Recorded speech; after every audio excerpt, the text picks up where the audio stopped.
Hello guys, this video is about how to convert an electric e-bike into a go anywhere mountain bike. I live on a 11,000 foot plus mountain, and this is my electric 2.0 which I've had to convert, and now it's a great mountain bike as well as a street bike. The first thing I started out with is changing the tires, and I'll go from the bottom up.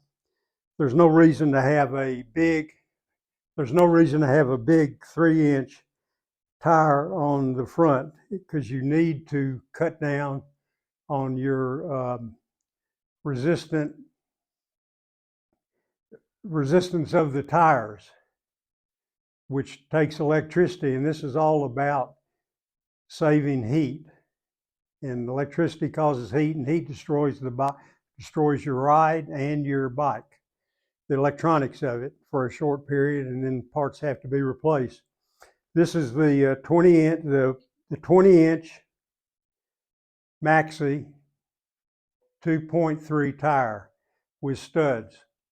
And the reason I have this, even though I ride on a asphalt street, it has some bad spots, some gravel, some dirt, and if you're forced off on the side of the road because of a car, you want to have a good front tire. I don't have as much tread on the back tire that I'll get into, because the back wheel follows the front wheel, and you want to keep the front wheel stable and rolling. And when I change this tire, you do not need to change tubes. The tube fits fine on this tire, and it does not need to be changed, and it's going to be a little thicker. Also, I've gone with the FlatOut over the slime. The FlatOut is a little more expensive, but here's the difference. The slime lasts for 2 years, then you have to throw your tube away and get a new tube and reseal it. The FlatOut lasts for 10 years, and that's a big difference there, even though it's a little more expensive. And in addition to that, the slime will cover a 1/4-inch hole. The FlatOut will take care and patch a 1/2-inch hole, which is a big difference. So that's the reason I'm going with this. If you're on a very smooth road and you don't have any bad spots, then I would go with the tire I have on the back that follows the front. Now, the back tire is the CTS Vault, which has tread but not spikes or stubs to go into the ground. And it is a great tire. And don't think this is an underrated tire, because CTS makes the Maxi. So the Maxi and the CTS come from the same place. This tire I got for like under $30, and the front one is a little under $40. But they're both very important tires, and you need to adjust them. Like I said, if you're on a very smooth, go with the back tire on the front and the back. And if you're have questionable terrain, go with the Maxi on both sides. Now, this is the DHR Maxi, which is downhill rear. But over about half of your competitive cyclists have this on the front, because the DH front has some bad spots in it that can cause you to slide. So that's the reason I've gone with the DHR rear. And you can put the DHR rear on the front and the back, or you can put the Maxi, put the CTS Vault on the front and the rear, depending on where you ride and your safety profile. Next thing I wanted to just get to is the pedals. And you need a wider pedal. The pedal on the is sort of good on the electric, but this is wider with better studs. And the first pedal I got had studs with like grooves in it, and that cuts your shin if you touch it. And this one that I have now does not cut your shin, and it works very good. And all these products are listed in the description below. Additionally, I've put the extender on this, which helps your knee, helps my knee anyway, and it depends on your body's design. But it pushes the pedal out further and stops the inside of your knee from really wearing very seriously. Now, the next important thing is once you get up the mountain is you got to come down. 15 or 20 degree slopes demand good brakes. And I've recently put on the back the 203 disc. The maxi, this bike comes with the 160, excuse me. And that's just not good enough. And this disc with the pads, I like the semi-metallic. The gold standard is sintered metallic, but they squeak. And this is listed below. So I've gone with the semi-metallic that are very quiet and they actually grab faster. So that would be my recommendation, but you need to try these out to see which you like better and to bed them in correctly afterwards. Now the next thing, and don't be distracted by this cord because this is just to keep the wheel straight so it doesn't swing around, hit me in the head and get between us. The other thing that comes in handy when you're resting is the pedal stand. And when you kick that down and tilt the bike this way just a couple inches, you can run the motor in the walk position, and that's going to cool this engine down very fast. And that's something to do while you're sitting waiting for this to cool. And it's very important to go with the 2015 rule. And the 2015 rule means you shouldn't ride severe upgrades for more than 20 minutes because everything is going to overheat and you're going to probably lose your controller and your rear motor or it will stop. And for 15 minutes, you wait 15 minutes, sort of tilt this on its side, run that a little bit and let it cool off. But that's just a recommendation. And I found on my latest ride, I don't need to wait 15 minutes, I have to wait 12 minutes. But that's something you need to test out. Now, going on to and incidentally, I put these tape over the names because this bike is in high demand and I don't want to have it stolen. And there's a number of issues where e-bikes have been stolen. People are switching from the regular bikes to the e-bike. And incidentally, I had the specialized enduro bike, much bigger frame, and I didn't like it and it wasn't electric, but I didn't like it as well. I like the smaller eMTB type of frame. It works out much better. It's easier to handle.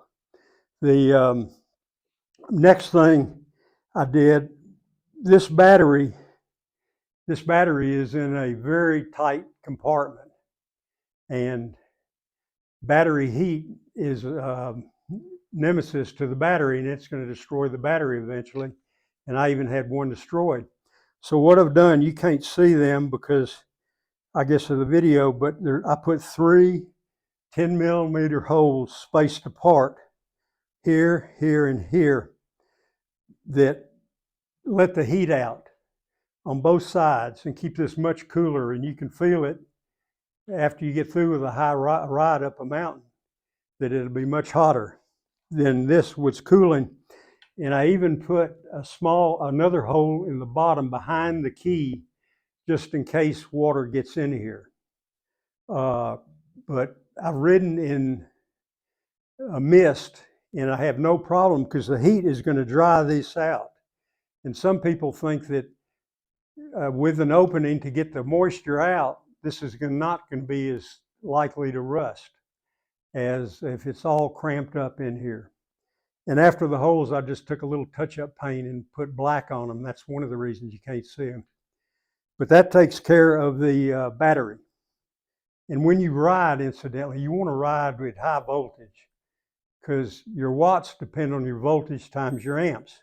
So if you have less, if you're using higher watts, higher volts, then you're going to be using less amps.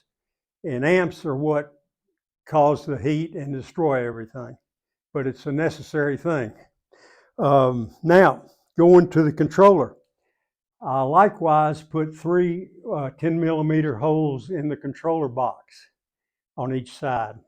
And you'll notice that at the bottom of the controller box, electric has a hole, but that just doesn't do the trick. And I've run temperature probes, and this thing will get up to 180, 175, 180 degrees with Fahrenheit. And with this probe that I can stick in here, we're really running around 120, 25 degrees Fahrenheit. So that's going to save your electronics, and that's going to send less heat to the back motor. And I even went a step further. I took the controller out, and in the back is a plate that is only attached by a couple, I think 4 or 5 Phillips screws. Take that plate off, and I put 6 2mm holes in the back of that plate to help the heat get out, because it's just a trap for heat, and the heat destroys your controller and everything else associated with it. So that's really worked fine for me. Now, going on to the back wheel here. And one other thing I wanted to mention on the brakes. I was coming down the mountain, and as I got to my driveway, I noticed my front brake, the cable snapped. And if that thing had a snap coming down the mountain, I would have had my hands full. So that was just one lucky situation. What I'm suggesting you do, and what I've done, is I've gone to stainless steel brake cables. For the front, you need 120. In the back, you need 220 length. But I'm relying on those brake cables to keep me on the road and other bad things happening. So I would recommend that you do go to, if you're riding severe, you need to go to cables that you can count on. I've had cables fray on me before, but not snap, and I was shocked. But anyway, now getting on to the heat problem, which is the limiting factor. The back hub can build up heat very, very fast. And the advantage to having a smaller tire with a smaller diameter on the back is you're going to have, you really lower, the diameters can be, the radius can be smaller. So you're increasing your, or you're decreasing your gearing. So you're going to have more gearing advantage. And also it's going to turn more than it would if it was a bigger tire. And the speed of the turning is very important to keeping the heat down. So it's helped in that respect. And it also lowers the bike, which helps me because I like to have my feet on the ground. And by having your feet on the ground, it's a little safer, but you can't have your seat as high. So if it lowers it and you want to keep your feet on the ground, that makes you increase your seat height somewhat. So that's been an advantage there. Now, there's 2 remedies to building up heat on this rear motor. One is opening it up and putting low viscosity, very, very low viscosity oil in it. But that has, and that contacts, instead of air transferring the heat, the oil is going to transfer the heat. And by transferring the heat, it's going to stay cooler. But there's 2 big disadvantages to this method so far. Oil is going to get out of your bearing on the left side, which is your brake, so you can kiss your rear brake goodbye. And also, the viscosity of the oil is going to cause a drag on the motor. So you're going to have to use more amps to get the same speed that you would if you didn't have the oil in it. So I'm not recommending that. And the other thing that is done that's probably better, but still has its drawbacks, is drilling holes on the right side of your hub. And that allows the heat out because it's trapped inside. And then, even though it's probably just a little warm on the outside. It's 180 degrees Fahrenheit or more. Very, very hot. Its peak. So, but the problem with the holes is that you're allowing dust in, and that depends on where you're riding, but you're still getting some dust in, and that's going to cut into the life of the motor. And you might have to replace your gears and everything at some point. But it does help cooling, and it helps cooling while you're resting. So that's something to think about. But I don't recommend either of those, because with this setup I have now, I don't have to rely on anything else. So I'm not running either oil or holes in this. Now coming up a little higher, I have a pump here just in case I ever need to fix a tire and I don't want a flat. And especially since I'm using FlatOut, I've never had a problem with it. But it's here, and it's also a fix if you do have a flat. You don't have to take these tires off, because you don't want to take the rear tire off, especially when you're out of breath in the middle of nowhere and try to replace the tube or fix it. All you have to do is let the air out, pull the tube out, locate the hole, and you can put a patch on the hole that's causing the leak, and then stuff the tube back in there. That's one way to do it. And even a faster way that it might get you home is to pull the inside, the tire is resting on the inside of the wheel. And you need to pull it where it overlaps the rim. So you're really riding on the rubber and not the rim, not the metal rim. So that's probably a second way to do it that's really easy and fast. But have your cell phone with you and call for help if you can, instead of going through that. Now let's see what else coming up. I have this ULock, combination ULock, also to protect my bike when I go to a coffee shop or something. That makes a big, big difference. And I attach it, and I'm attaching it to my seat, and it quickly comes out. As it comes out and goes back in to protect your bike. Those are my Rottweilers out there and making noise, and they're great dogs, but I digress. Coming up higher, I have this. Now since this bike does not have rear suspension, I use this seat tube that has cushions in it that's spring loaded, and it's a very, very good addition to your bike. I would really recommend it to anyone. And also there's a disadvantage to having rear suspension, in that when you pedal, no matter what, you're going to compress the spring somewhat. So you're losing pedaling power on your, if you have rear suspension. And you're going to have to pedal going up a mountain. If you try to just drive up a mountain without pedaling, it's not going to work. And this bike it's got a 500 watt rear motor, but it still needs your help to get up the mountain. Because if not, it's just forget about it. And I ride in PAS1 that I'll get into later, but it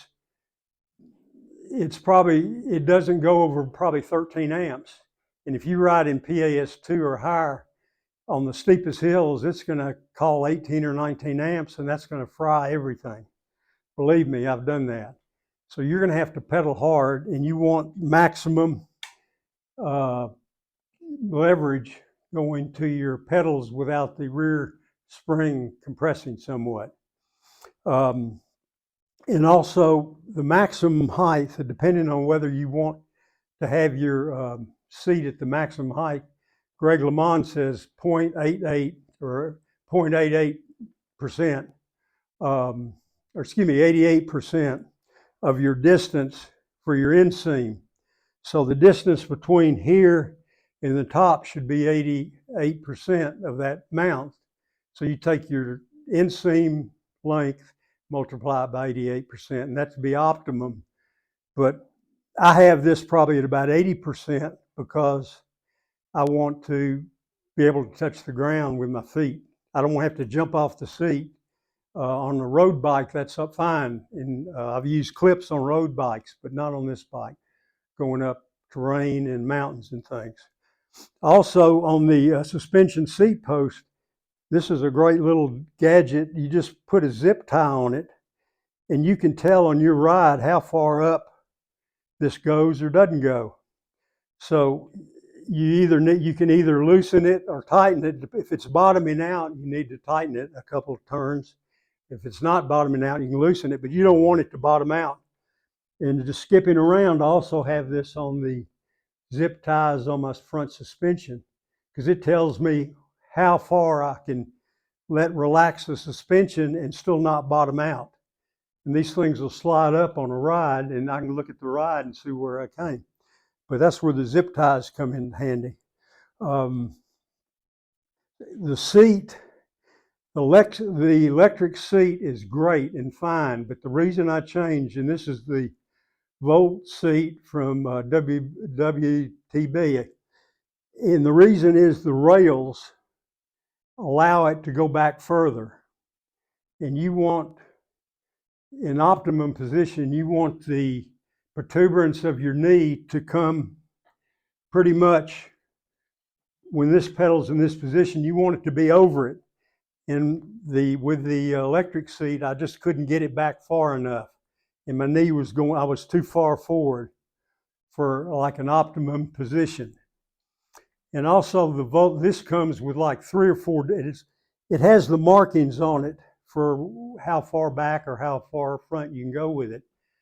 But it also comes with like 3 or 4 rails. And I like the steel rail because weight does not make a difference on this bike. I mean, you have too much weight to where a couple grams, but you can even go to carbon fiber and all these other things for hundreds of dollars more for the same seat and a different rail.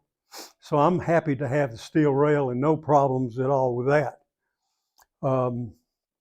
Also on the back, I just have a little seat, a little bag that I attach that carry all my stuff in. And this, I've also done this. If you, on your seat adjustment, that quick release lever, and you're in a coffee shop, someone can come out, hit the lever, pull this thing out. They get my seat, they get the compression thing here, and they get the bag with my iPhone in it and my tools in it. So, and they also get the lock. So what I've done is I've just taken the flip, that little flip thing that get quick release, taken it off, just taking a pair of lock pliers and just tightening it up by hand. And if someone's trying to do it, it's going to take them a while. First of all, they have to have the pliers to do it. And then they have to take some time. It's not easy to do, but once you get it locked in, you have it. And additionally, I'm carrying above the seat, when I get it adjusted, I put a piece of yellow electric tape. And that shows me if the seat's compressing or not, if I really have it locked in. And it's just another simple trick to show you what's going on, because I use that as a marker right above. Going on here, I have a water bottle, which is easy to grab and get to, plus police spray, which if you run into bad animals or bad people on some of these deserted rides, it's good to have this. No downside to having it, just clips right on. And like I said, I've got these located in the bottom. Now, you probably wonder what's going on with this. And as I'm going up a mountain, you're pulling pretty hard on the front handlebars for extra power, you might say. And they just had too much play in it. It was zigzag, and it was getting worse, and I tried Sims and that didn't work. And it still had the play. So I've got these, all you need to do is open that up, take an Allen wrench, loosen it, pull the whole thing out. That's after you take your bars off. First take the bars off. Then all you have to do is add these 3 parts and a stem here and put it back on the bar, and the bar is the same. And that makes a big difference to me anyway, because I don't like that wiggly thing. And you might say, well, what if you have to put it in a car? All you need to do is take an Allen wrench and loosen these two little screws here, and this whole thing would come out. So you wouldn't have a high bite to deal with. So that's what I've done on that. Now, I'm going to loosen this and show you what's going on at the with my bars. I've looked at wider bars, but I'm happy with these bars. I'm 6 feet, about 205 pounds, and these work fine for me. And you got to keep in mind that if you're going between trees and stuff, the wider your bars, the more you got a problem there, because you don't want to hit a tree with a bar. But that's just a personal thing. But I've added the mirrors, 2 mirrors on this side to the bar. And I like these because they're outside the bar. The other ones that are bigger, but they sit more inside, and you're looking at your body more, and they take up real estate. Then have your control, and this is a very, very important thing to have if you're around cars, because it's a flashing light, and it's been proven that flashing lights are much more effective than a solid light. And cars are your biggest problem, and they cause most of your wrecks and everything else. So if you're riding with cars, you need a strobe on the front and these strobes on the back, that very, very cheap strobes, these are red strobes, and they keep the cars away. So that's an important thing to have. Also, I have a little horn that you just press it, and that's good for cars also. So be careful when you're around cars. Going on, I have this is a heart rate monitor. I wear a chest strap heart rate monitor it has like a rubber attachment that goes around the bar. And you just put the watch in, and I like it because it's really big. Gives you a big display. And I know there's phone things and phone amps, and it just has too much information for me, and much smaller information because it's so cluttered. So that's the reason I've gone with this. The other thing that I've done is put on the throttle, this is a thumb throttle. So when your hand's on it, you just hit it with your thumb. You hit it with your thumb, and that gives you some acceleration. But the only time to use this thumb throttle or the throttle is maybe if you're on a slant up and you just want to get started. You're off your bike and you want to get started. Just for a second and just for a little bit, and it'll give you a boost and get you going and get your feet moving on the pedals.